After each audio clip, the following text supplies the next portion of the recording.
Hi అండి. ఎటువంటి హడావుడి లేకోకుండా తక్కువ టైంలో పిల్లలు కూడా ఈ రైస్ చేసుకోవచ్చండి. ఫస్ట్ ప్యాన్లో ఆయిల్ పోసి 4 ఎగ్స్ వేసుకోవాలి.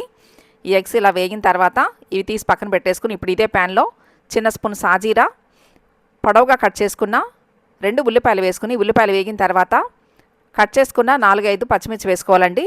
ఇప్పుడు ఇందులో సన్నగా తరిగిన క్యారెట్ ముక్కలు వేసుకోవాలండి. క్యాబేజీ కూడా వేసుకోవచ్చు.